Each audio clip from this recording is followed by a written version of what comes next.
Okay. All right. Good afternoon, everybody. Good to see you all.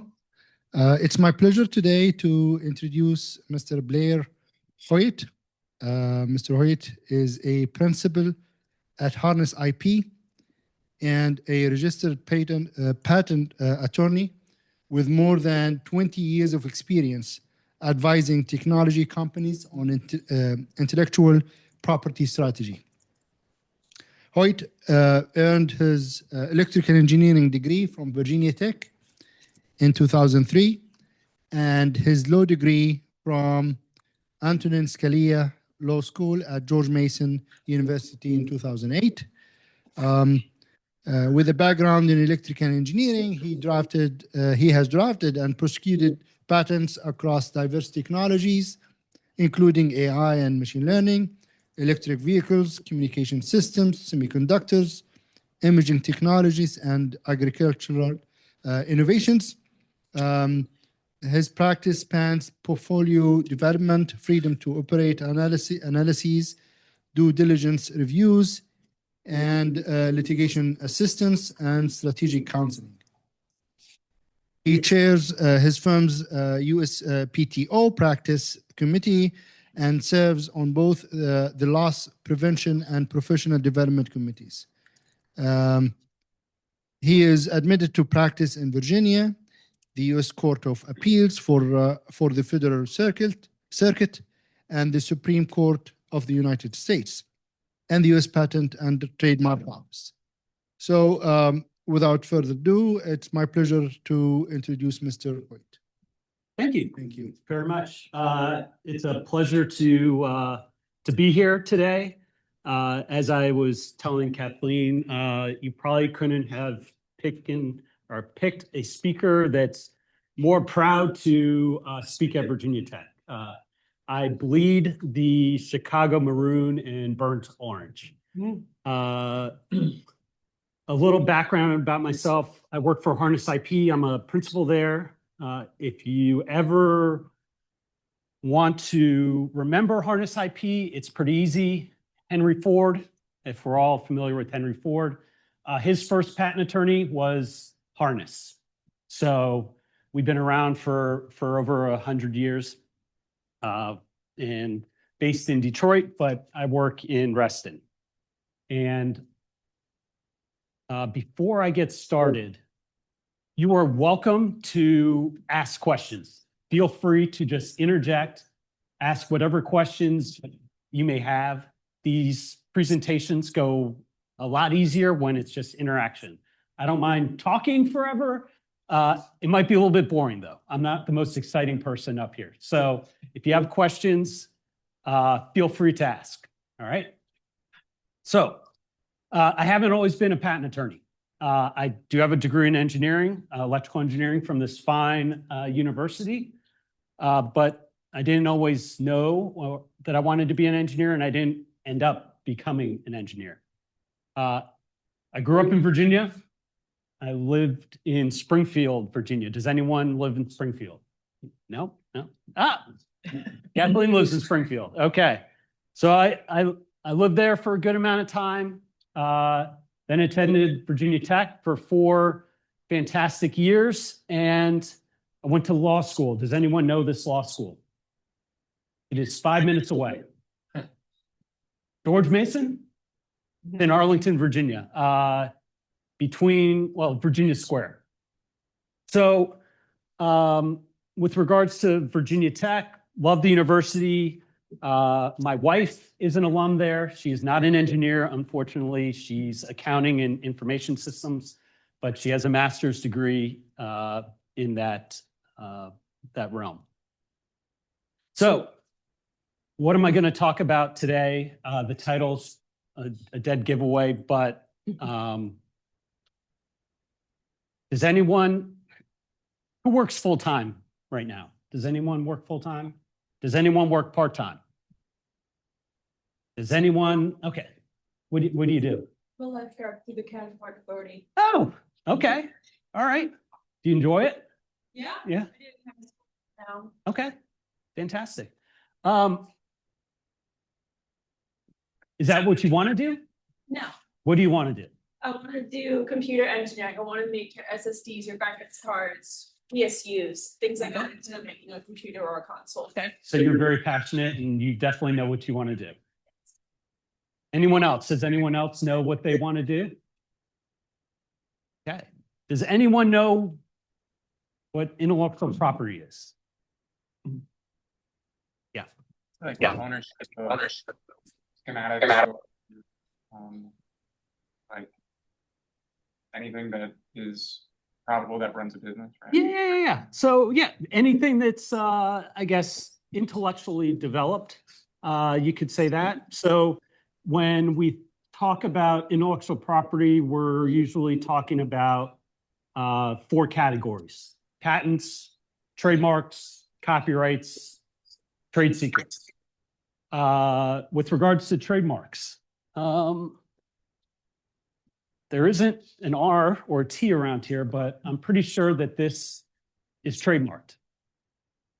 So essentially, you can't be making your own VT t-shirts and selling them, making it look like Virginia Tech is sponsoring your clothing store. And in fact, I'll give you a little story about the trademark is anyone married here? Okay. When you got married, did you send out save the dates? Okay. All right.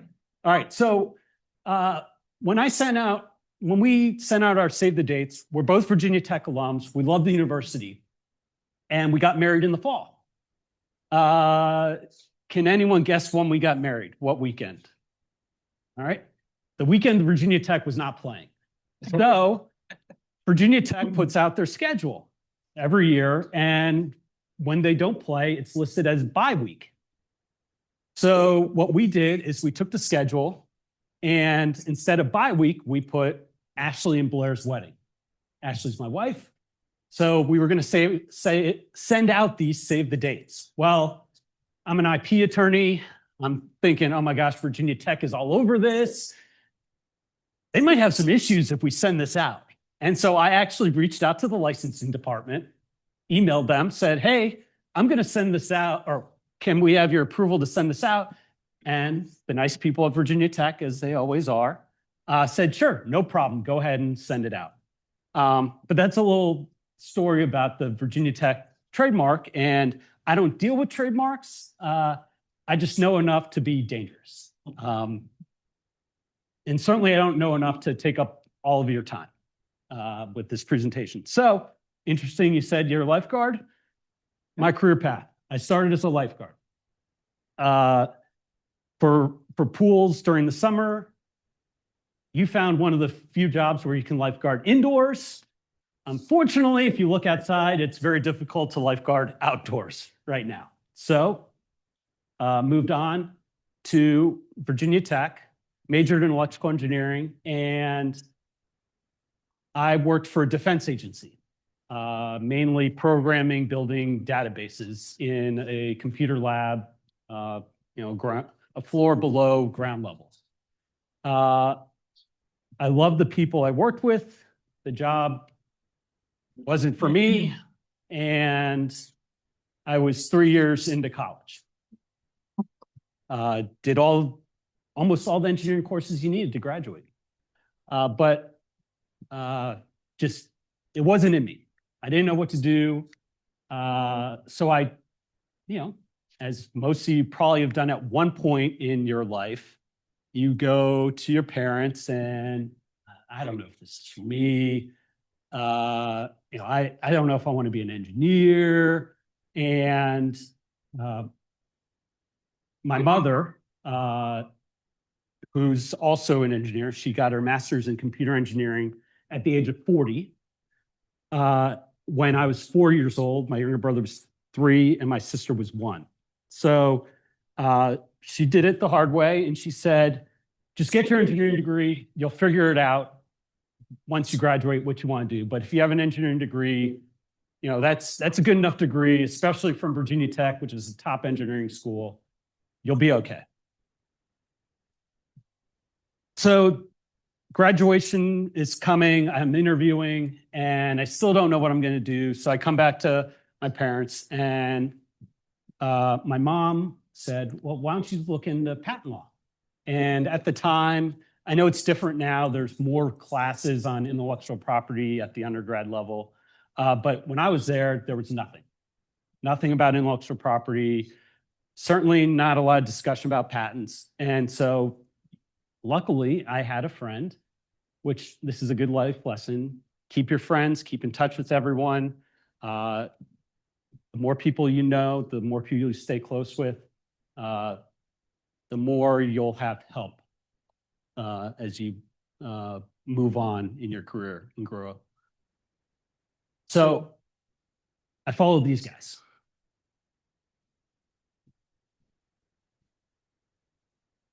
Okay, Abraham Lincoln's the obvious one. Does anyone know who the other one is? Thomas Jefferson. Thomas Jefferson. Do you know why he's on this presentation?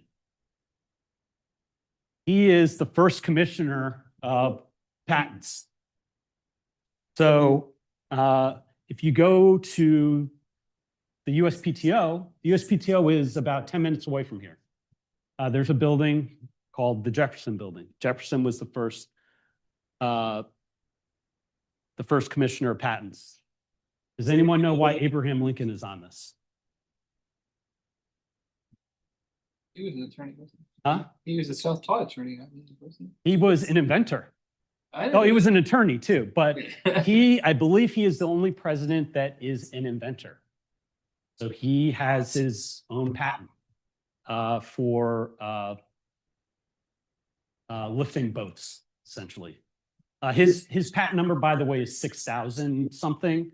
We are now on patent number, we're over 12 million patents now. And in one of the slides, you'll see how much we've grown exponentially with number of patents. I didn't get a lot of hand raising about IP, so I'm going to assume there's no inventors in here, but anyone an inventor on a patent? My guess is with the curriculum you go through right now, I learned it's very project-based. There's a good chance that you'll be named as an inventor during your time.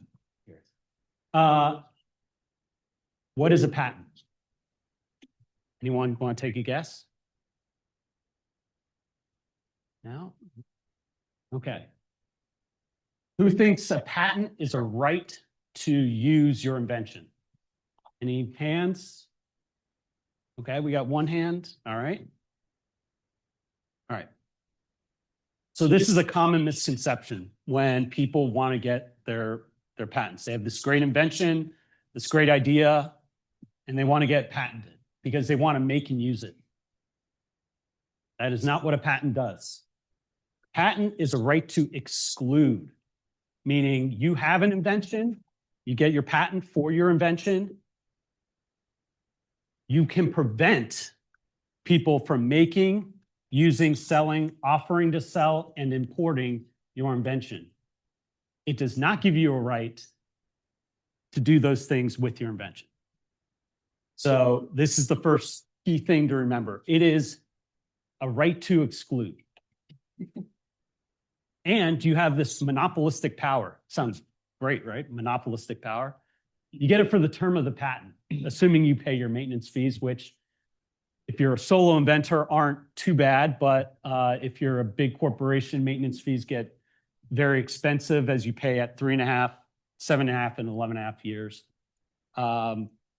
But the term of the patent is usually 20 years from your earliest filing date. Quid pro quo, you get this great power, the right to exclude. What do you have to do? Finds its basis in the Constitution. We are promoting technology. We are promoting the arts. So you get this power provided you disclose your invention. So you have to disclose your invention so one can make and use that invention. You can't keep it a secret and get a patent. That's what a trade secret is for. If you keep something as a trade secret, you don't have to disclose it. But you also don't get this monopolistic, I use power, but there's probably a better term. But if you trade secret it, if you go into trade secret, they can reverse engineer. And if someone reverse engineers, you're out of luck. Patents are country specific. So if you have a patent in the United States, doesn't mean you're going to get the same coverage in China or in Germany. So patent is very US specific. So I'm a US patent attorney. If someone has a question about European patent law, do I know something about European patents? Yes, but do I counsel them on it? No.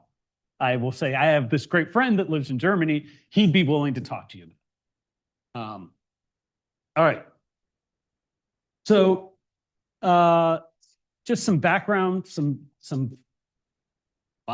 maybe fun patents. And I don't know if you'll all know what this patent is for, but it's a popular toy with the younger crowd during the summer. A water gun? Water gun? Do we have a specific water? Super Soaker. All right, one of the old Super Soakers here.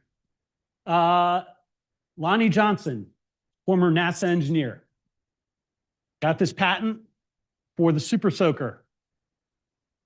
Wanted someone to make and use this invention.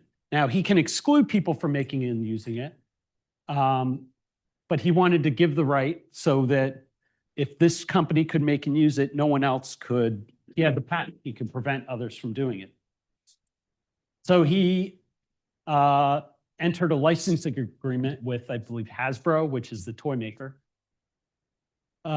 Super Soaker has generated over $1 billion in total sales since, I think, the early 1990s. We're not talking Google money, but for a little piece of plastic that squirts water, I consider that a good amount of money. So Johnson entered into a license agreement. He had this patent. So he said, Hasbro, you can make it, but you need to pay me, a license. You need to pay me some royalties for sales. And the total amount that he received from royalties for this is, well, at least I don't know the exact number, but he did say to Hasbro, you're underpaying me, and sued them. And so just for the unpaid royalties, Mr. Johnson here was awarded $72.9 million. So the Super Soaker patent. Any one of you be an inventor, have the next Super Soaker. We'll briefly get into this later on and touch on it. When we're talking about patents, you have a certain legal protection, right? Because this is your right to exclude. So what defines that right? If you look at a patent, at the end of every patent is a section called the claims. And so what I've highlighted here, this is a very long claim. To the left is the end of the detailed description. And then you see a number 1 right up here. That's claim 1, which is very, very long. In fact, so long that I couldn't copy and paste the whole thing. But this claim, and I'm oversimplifying it, but no one can make, so long as this patent is in force, if you have a product that has all those elements in the claim, you cannot make, use, sell,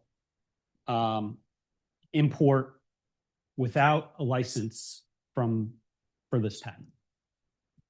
Very simplification. There's ways to invalidate and other things, but that's what the patent right is. You have a claim at the end, at least one claim that defines your invention, the elements of your invention, and no one can make and use something that has all of those elements. It has to have all those elements, not all elements except for one, all of those elements. All right, next one. This is not the Apple pencil. This is the pencil with the eraser. Sold for $100,000 in 1862, which is $3.2 million today for inflation. What was everyone doing on Sunday night last weekend? Huh? Super Bowl? Yeah.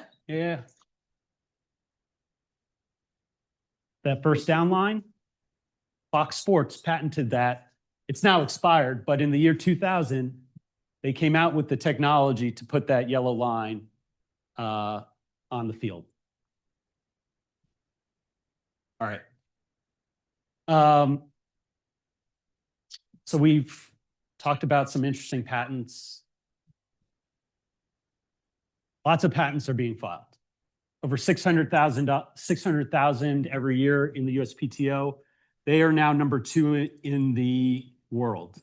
Which country do you think receives the most patent applications? China. China has a different system. In the US, there's 3 types. There's utility, design, and patent, or in plant. So you can get a patent on a plant.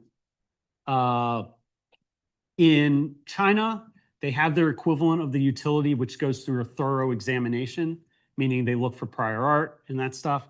But then they have another model invention where it doesn't really get examined, just a small amount of examination, and the term is much shorter.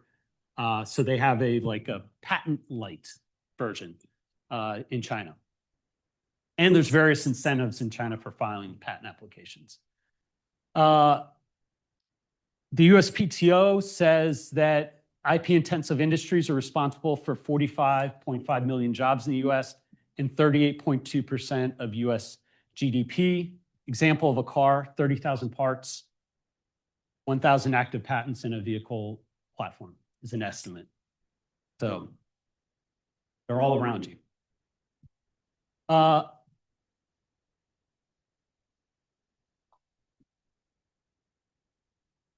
Does anyone have plans to be an entrepreneur in here? You guys are all smart. Yeah. Go off on your own. That's where you're really going to enjoy life, be successful. You're seeking funding. Having IP is very important. Well, actually, a knowledge of IP is very important. One, if you have patents, you have certain rights. If you have a great invention, you can exclude those early starters as well from pursuing your idea. And it's very helpful in getting capital. 2, knowledge of the IP space is also important when you're starting out from a due diligence standpoint. You do not want to be starting a technology or starting a business that's infringing patents out there, and you invest a bunch of money to start your business, and then you're done. Or not done, but it hurts.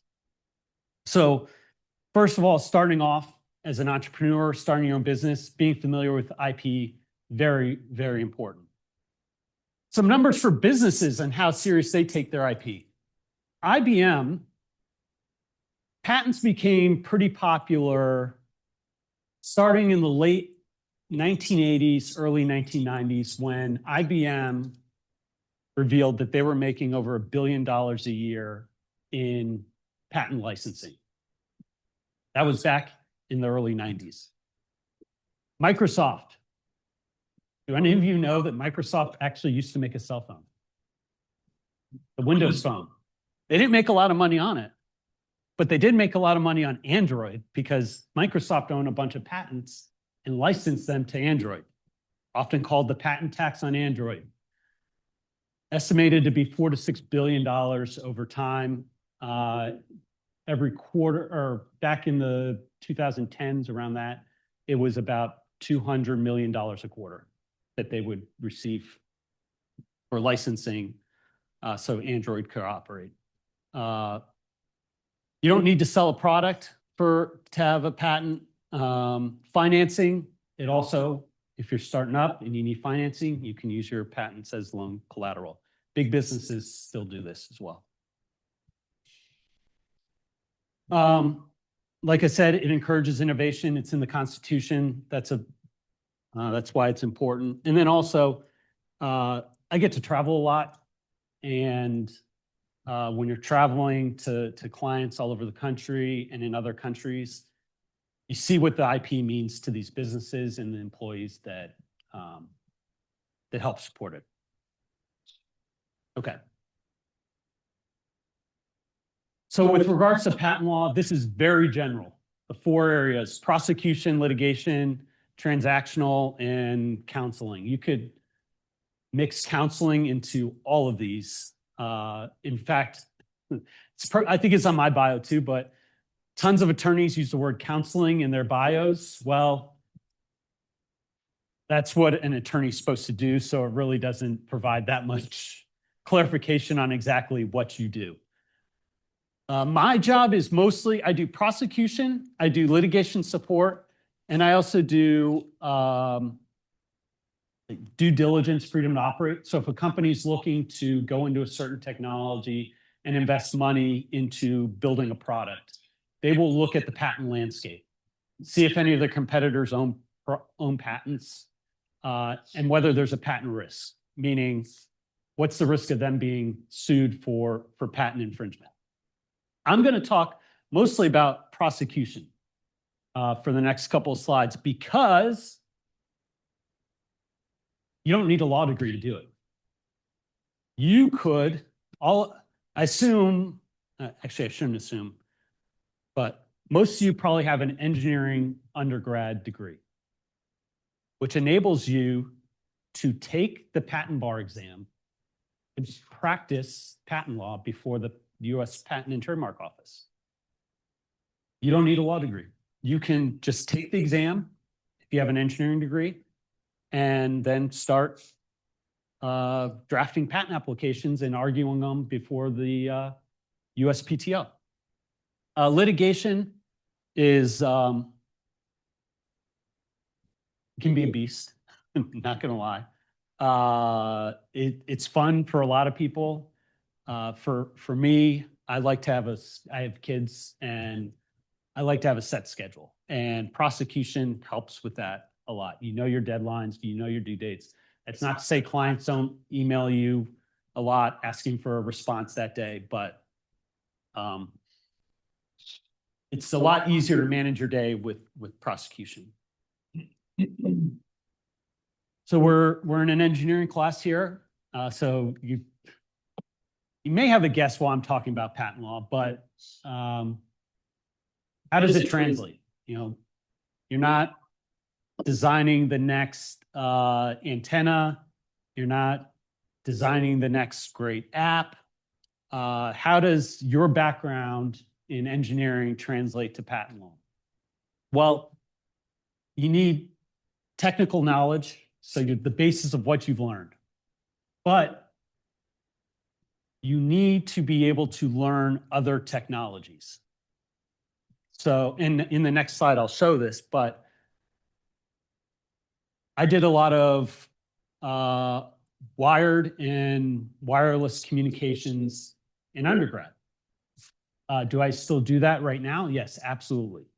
But do I work on medical imaging? Yes. Inverters? Yes. Consumer electronics? Yes. Almost all of which involve AI. So you have to have an ability to learn these new technologies, because also, if you're following a patent application, and in order to get a patent, it has to be novel and not obvious, which means it's not out there in the public domain.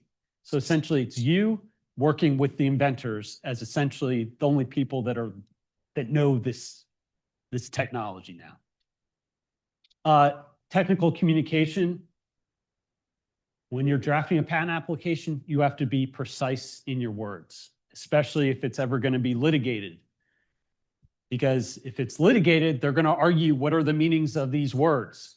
So you often have to pick your terminology correctly. I mentioned this here. To draft patent applications and argue them before the patent office, just to take the exam, you have to have an engineering degree or a math degree with a certain amount of science credits, or vice versa. Unfortunately, if you're an English major, you cannot, with no math experience and no science experience, you cannot take this exam to become what we call a patent agent, which is someone that practices before the USPTO, but doesn't have the law degree. And then further down, just becoming a business owner. I work for a private law firm, so that's an equity partner. But leadership is going to be helpful. So I gave you some example technologies that I work on, and then here we go. Hopefully.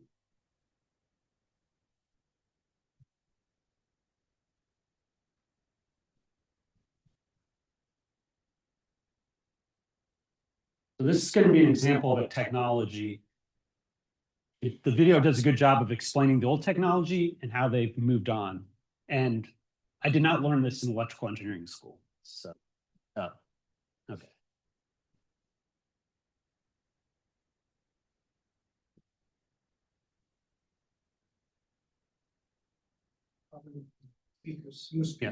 Yep, got it.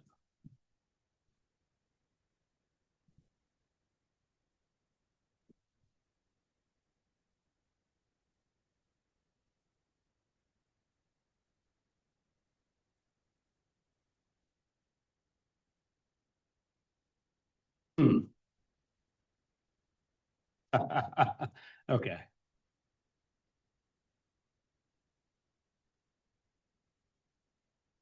All right. So I will, it doesn't, I'll explain the technology.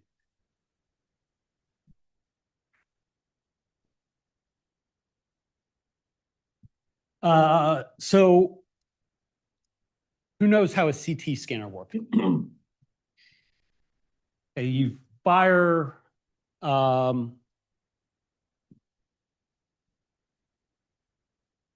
bunch of electrons, linear accelerator to a target that's a big chunk of heavy metal, and it generates photons, X-rays, and those X-rays go through your body, and your body's in this gantry, this hollow circle. And so the X-ray's going down here. There's a detector on the other side, and it's penetrating your body. And the detector and the gun are rotating around you. And so the detector is picking up the signals. And conventionally, what would happen is those photons would be picked up and converted into light by hitting a crystal. And that light is then detected, and through heavy intensive processing, you get your CT image. Well, this is still how a lot of the machines work, but it's inefficient. You have to control the light, so you have to insert collimator blades, and you can't measure each photon. You instead, because of all the light going on, you measure the entire light at once for each detector block. And what this company did is they developed a way to count each photon. And that increases the resolution of the image. And in this video, you would see that the old CT image of the smallest bone, which is somewhere in your face, is a little blurry with the old conventional CT scanning. But with this photon counting, because you're counting each photon that hits the detector, the resolution of this tiny bone is increased. And this technology is different. Instead of converting the photon into light, you're now measuring an electric signal when the photon hits the detector. And so you got to design, well, one, you have a new crystal detector. Two, you have a new pixel.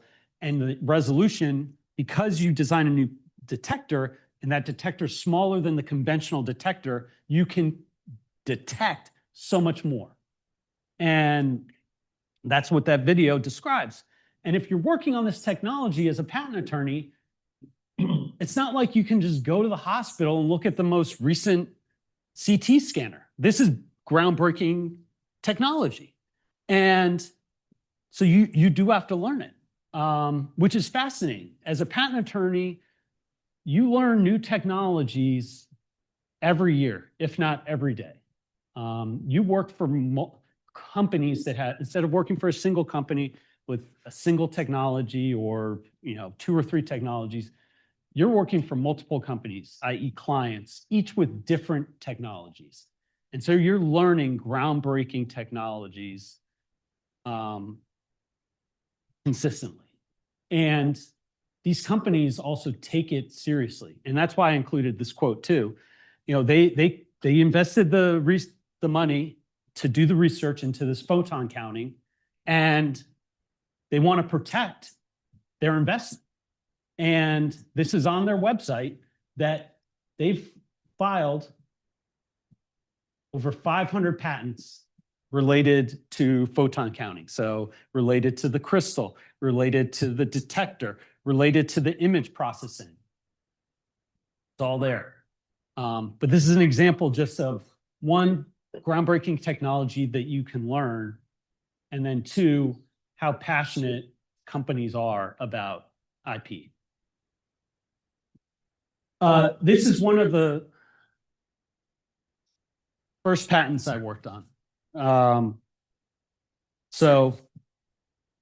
If you were going to analyze the quality of work, it's fantastic. Only the best patent attorney worked on that one. This is a bit error rate calculator for wireless transmission, and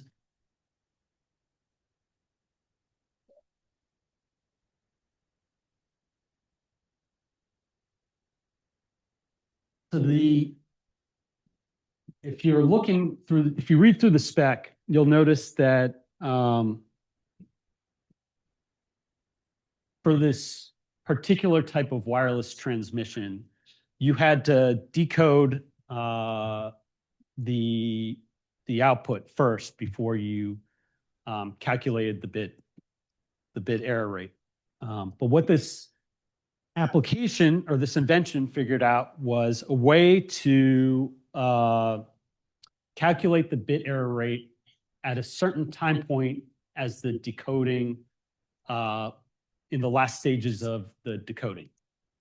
And so that's, in more or less a couple sentences, a summary of what is a 14-page document. So forgive me if I don't go through all the details of it. But what you'll see here is, does anybody remember what this last part of the patent is called? Yeah. Someone's listening. No. Okay, so the claim. So remember, a patent has to be novel and not obvious. So there's usually a feature in the claim that's not known. And during prosecution, prosecution is where you're arguing with, you're going back and forth with the patent office, with the examiner. And the examiner will say, you know, all these features in your claim are known. I have a patent that's 10 years old. It has all these features that are in your claim. And what you'll argue back is either, no, that doesn't include, you know, say this decoder core. Or, you know, you'll make some sort of argument as to why the examiner's wrong. Or another option is you amend the claim, meaning you add more limitations in that you don't think are in the prior art. So during prosecution of this case, the examiner said, well, your original claim 1, which you filed, is known, but this re-encoder feature is not known. And so if you amend the claim, meaning if you insert it in claim 1, the examiner will allow it. So I didn't look at the history of this, but I'm sure we didn't agree with the examiner, his position, but we did end up including this re-encoder feature to get it patented. So if you're looking for your protection, it's this. Now, this will be, it's not the case all the time, but do you think you want a short claim or a long claim? If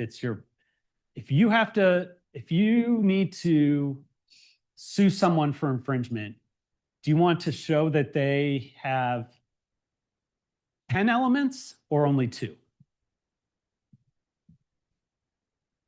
Probably only 2, right? Yeah. Like, because it's harder to show that they do 10 things when it's easier to show that they only do 2 things as opposed to 10. So a lot of people will say that you want a shorter claim. That's not always the case, but in a lot of people will say it is. And then also, what you want is you want a single entity. You want to draft your claim like a single entity will do it. So, for example, if let's see, if I was gonna, this is just an example I'm thinking of right now. If I'm gonna patent my outfit, I'm not gonna write down shoes, a claim that says my outfit having shoes, pants, and a shirt, because my shoes are gonna be made by someone different than who's making my shirt, likely. So when you're drafting these claims, you want a single person to infringe. So I had this grand scheme in mind, but if anyone's willing to tell me whether this is why they think this is a good or bad claim, let me know.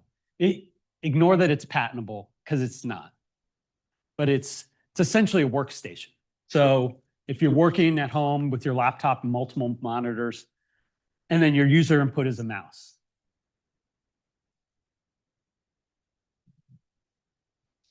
So does anyone want to take a try?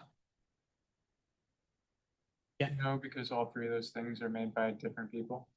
Most likely, yes. Yeah, good. Yeah, so it's possible that this is all made by one company. Possible. So for example, Hewlett-Packard may make all this, but likely that's not the case. Likely it's, Dell is making your laptop, Hewlett-Packard has their external displays, and your mouse might be Logitech. So very simplified, but that's kind of the things that you go through when you're trying to amend the claim. So in this last example, where you're amending to include the re-encoder, it's not one, do I want a patent? It's also, am I going to provide value for the client? Mainly, is a competitor going to use this feature, or is it going to be someone else that's using it? All right, technical communication.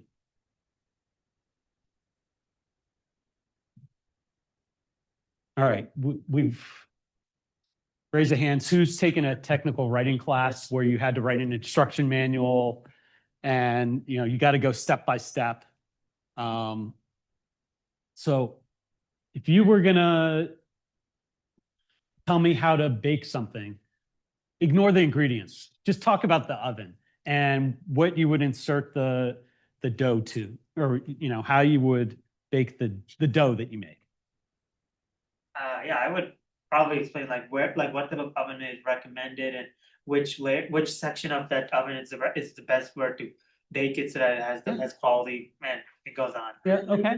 All right. So I'm gonna set my oven to say 400 degrees.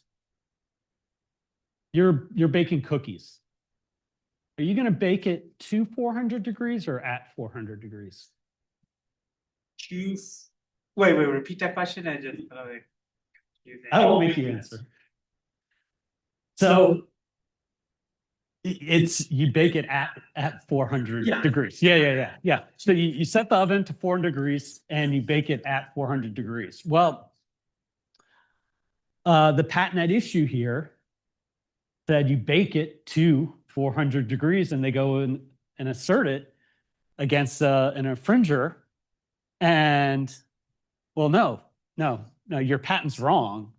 You bake it at 400 degrees, not to 400 degrees. And so made the claim invalid.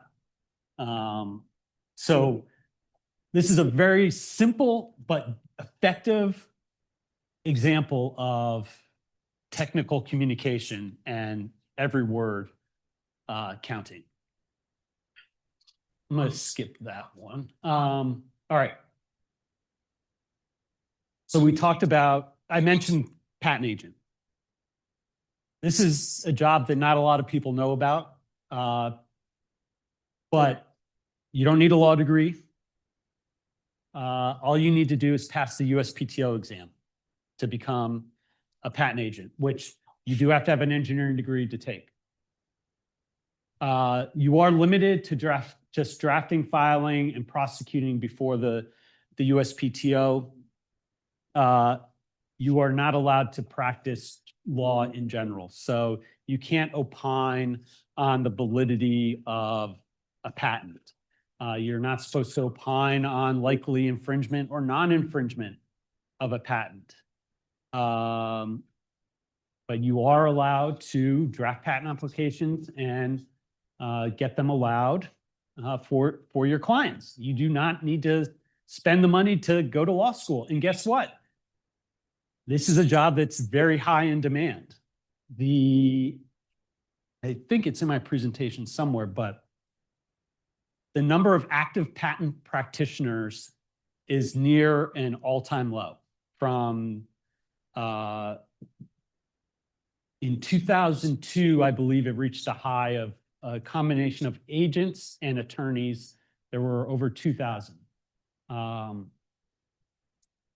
Now I believe there's just 1,000, and the number of patent applications is remaining that are being filed is the same. So it's a little known, not little known, but it's a job that I certainly was not familiar with when I was in engineering school. To be an attorney, though, you do need to do, or to do these items, you do need to go to law school here on this slide. So freedom to operate, mainly, you have a client, the client has the latest and greatest, they want to make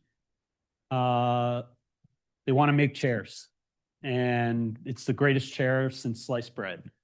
Due diligence, freedom to operate is, well, let's look at the patents out there, whether you're at risk for being sued if you invest all this money to build the fantastic chair. You don't want to invest hundreds of millions of dollars only to be sued down the line.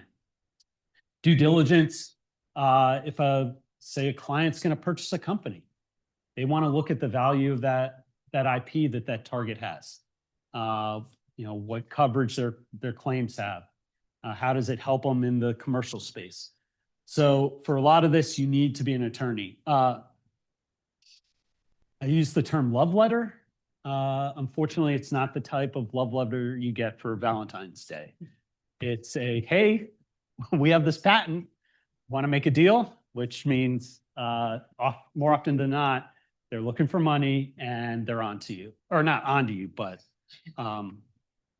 it's not essentially a message of love. All right, so other areas to go. I was a patent agent, and I went to law school, became an associate, became a non-equity partner, and then an equity partner. But many other avenues. In-house, government, work for the patent office, courts, ITC, become an inventor or a business owner. Here's the number that I just mentioned. The number of active practitioners has gone down about 1,200 over 22 years. AI certainly helps with some of that, but it's not going to close the gap. All right, so back to some fun cases. Who has an Apple Watch? Is yours measured blood oxygen? When'd you get it? 23. You might have a special one. Does anyone else have an Apple Watch? When did you get yours? Oh, 2020. So does yours do blood oxygen? Yeah. Oh, no, it doesn't. Oh, okay. All right. So was anyone familiar that Apple at one period could no longer import their Apple Watches into the country?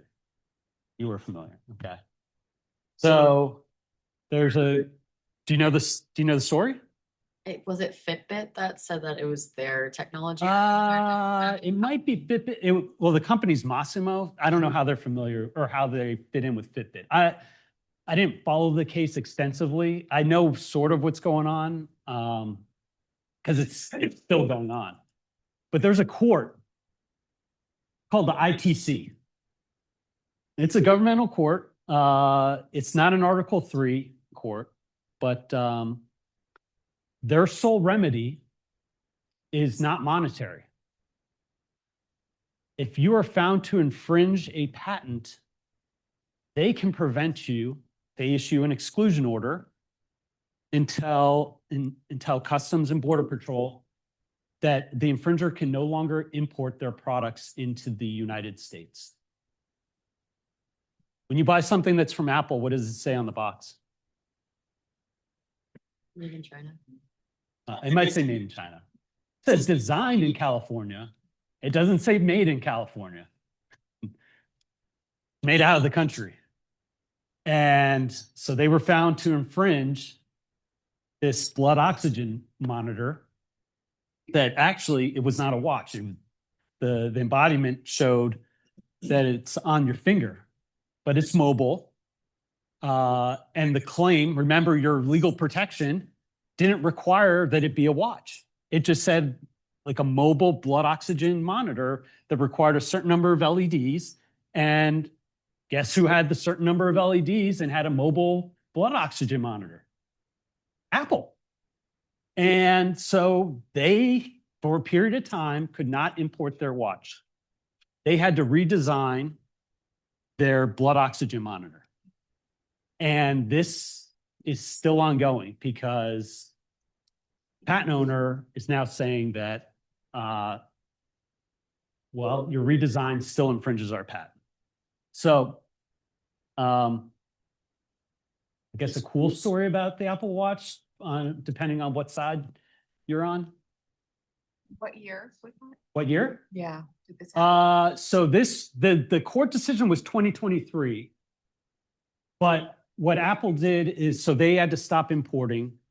They redesigned their sensor and got approval to import it again. Because I don't have it online. Okay. So I forget which model it is. So they are importing their watches right now, but it's still an ongoing battle. This was perfect timing for this. Did anyone hear about this? GLP-1s, Wegovy. Okay. You haven't seen the commercials from Hims and Hers that they're selling $49 GLP-1 pills, which is a lot cheaper than what Novo Nordisk sells their drugs for.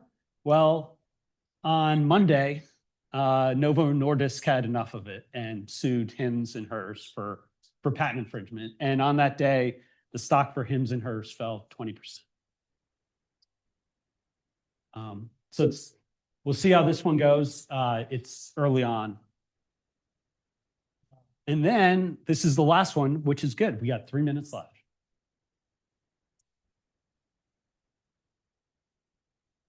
Did any of you know that Apple at one time sued Samsung? Which is interesting because at the time, Samsung provided almost all the memory to Apple for their iPhone. So it was interesting that they decided to file suit. But on the left, well, actually, remember we had 3 types of patents? We had utility, plant, and what was the other one? Design.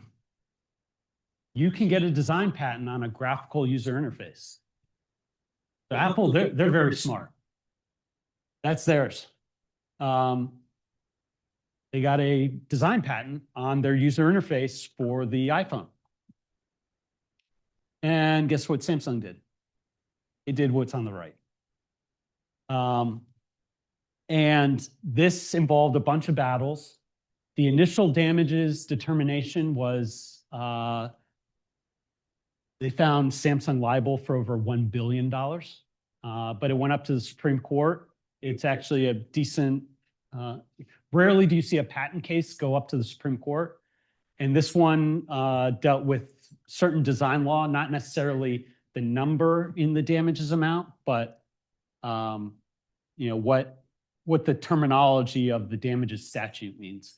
But eventually, in the retrial, it was over $500 million in damages. And then this is not so happy, but there was an article that came out as a result of this lawsuit that the next Samsung phone, it got a bad review. So it said the first smartphone designed entirely by lawyers, because I guess Samsung didn't want to get sued again. But that was just my guess. I have no idea. Just the other stuff, in a law firm, you're going to do more than just patent work. People skills, firm leadership, business development, and as I mentioned, friends, family, alumni.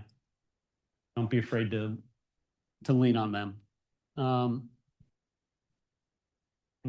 Right now, 1 minute. So, any questions? Thank you very much. All right. I have one question. Maybe I can start the questions. Can you? Thank you very much. This is great information. Can you talk to us about machine learning models, software models, coding? Let's say that a group of students, for example, worked on a software program that solves a practical problem. Yep. Is that patentable? Yeah. So, And what type of patent that will go under? so it'd be a utility patent. The actual algorithms are patentable. Okay. Software in itself is per se unpatentable, but how you claim it is you just say I have a processor that executes certain instructions, and that's how you claim an algorithm.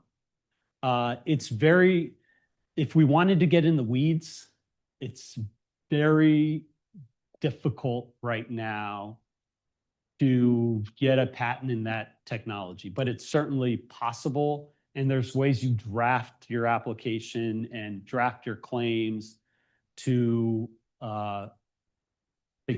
get that type of patent. So the reason I'm asking, Yeah. So we have a company, let's say a startup company, Yeah. and then one of the employees of that startup goes to another company and then copy the code and everything and do the same in the other company. Yeah. Can the first company sue? Is there any way to protect the code that was developed in the first company? Yeah. So one patent is a way to do it, but you would also look into trade secret. So trade secret is usually used when it's very hard to detect. So for example, the most famous trade secret is probably the recipe for Coca-Cola. Mm-hmm. It's been around for 100 years. No one really knows it. They never patented it, but it's a trade secret. And so for source code is probably, if you think that it's going to be detected, like a competitor is going to figure out what you want to do or what you are doing, then you would probably maybe go and patent it. If you're talking about an employee leaving and going to another company, trade secret can certainly protect against that. You hear, and I'm not a trade secret employee, but there are federal statutes that would protect, trade secrets. So for example, there's a big one recently about a Google engineer leaving and stealing some of their secret sauce and taking it to a competitor. So that would be in Google sued for trade secret misappropriation. Now you would need with trade secret, you need to take certain steps to protect that. Like you cannot grant everyone access to your trade secret. You need to establish steps in how someone gains access to it. It's not just, I have my trade secret on this piece of paper. I just leave it on the table all day long. No, you need to take steps to protect it. So those are the steps in the statute that you would need to show it qualifies as a trade secret, and then you experience damages because that person took your trade secret. One more question, so maybe because this is very interesting. How about theory? How about technical idea or a theory, which, for example, can be publishable, but I choose not to publish it in a paper. But maybe I will use it. I'll keep it secret. I'll use it maybe after 5 years or something. It may lead. It solves a practical problem. Can I protect it by a patent or something? Yeah, so ideas in of themselves are not patentable. Okay. And how about mathematical formula? Mathematical formula by itself is not patentable, but what are you using it for? So there's a famous Supreme Court case where it was a method for curing rubber. And they were using the Uranus equation. They were using an equation to determine at what point they needed to open the press, open and close the press for the rubber. And the mathematical formula in of itself is not patentable. It's known out there, or it's just math. Yeah. But the actual application of it to a technology was patentable. So you can't just claim, and when I say claim, remember at the end of your patent, you can't just claim a mathematical equation, but I'm active in an inverter. I'm activating certain switches to generate an ideal drive signal or output. And so that equation for how I trigger my switching is certainly patentable in the context of how I'm using it. Yeah. Thank you. Any other question? Thank you for your talk. Just I hear that there is 2 levels of the patent, like a filed patent and then the granted patent. Right. Patent application and then patent. Yep. Can you just give like a heads up about these 2 levels of the patents? Yeah. So the patent application is what you file to the patent office. And I'm just going to use utility as instead of design and plant, because utility is the most common. So you draft up your patent application, which is, we saw some description in what I showed, and then your claims in your figures, and you file it to the patent office.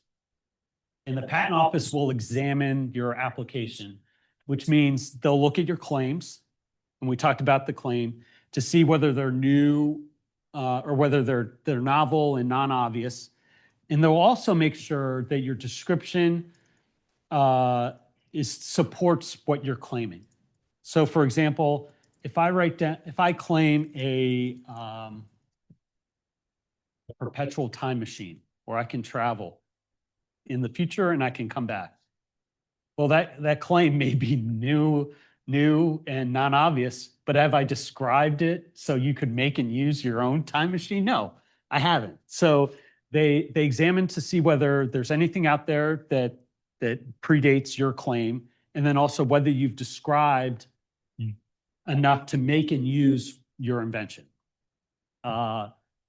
So they'll examine it, and then this is where, the attorney or patent agent presumably drafted it, but also when USPTO examines it, the examiner will say either, okay, your patent's allowed, and then you have to pay a grant fee, and then it becomes a patent. Or what's more likely going to happen is the examiner will initially say, these are the issues with your application. 1, I have prior art, meaning your claim is not novel or non-obvious, at which point we briefly discussed, you figure out ways to reword or add new limitations into your claim. Once that is done, meaning the examiner thinks that your claims are new and non-obvious, and that your spec supports what you are what your claims say, then the examiner will issue a notice of allowance and then it'll grant into a patent. It depends on the technology, depending on how long it takes, but I would say a safe bet is 3 years from filing your application to it, actually 2 years from filing to it being examined, and then another year to 2 for it to be allowed. So it is definitely not a short process. You're looking at probably 4 years from filing and getting a patent. There are ways where you can speed it up. You just have to pay a lot of extra money to the patent office. Any questions? Yeah, within the 4 years, are you protected in any way to prevent it getting? So there are provisional rights. Okay. Not very strong. Okay. What happens, I skipped a lot of steps, but when you file a patent application, 18 months after you file it, it publishes. So there's constructive notice to the public that your application is out there. And when it publishes, it will have the claims that you presumably filed when you filed the application.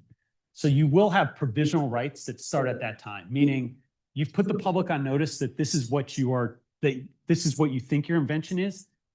And if you do get a patent with those exact claims, there are some provisional rights, but they're not very strong. And the likelihood of your claim not changing at all from filing to getting it allowed is, it's pretty small. I mean, there are instances where you know it's gonna just pass through, but if you're filing on something new, you're gonna change your claim, at which point your provisional rights, don't exist. So yes, you gotta wait. Let's take one final question. I'm going to give a specific example, but can be applied to a couple of different things. So Okay. for example, chips and computers have started to reach some physical limitations when it comes to how they can be improved. For example, the transistors, you can only apply so many. Yep. How do you see situations like this changing the patent landscape?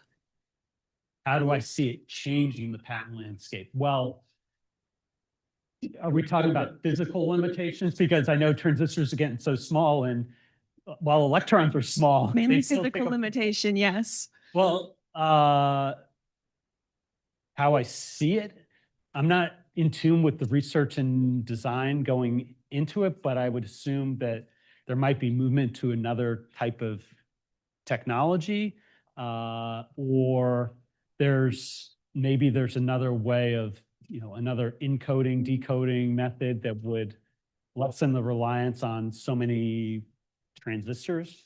Yeah. Hopefully that answers your question. Yes, thank you. Yeah, no problem. All right. All right. Thank you very much. I think that concludes it. So thank you very much. We really appreciate it. Yeah, thank you very much for having me.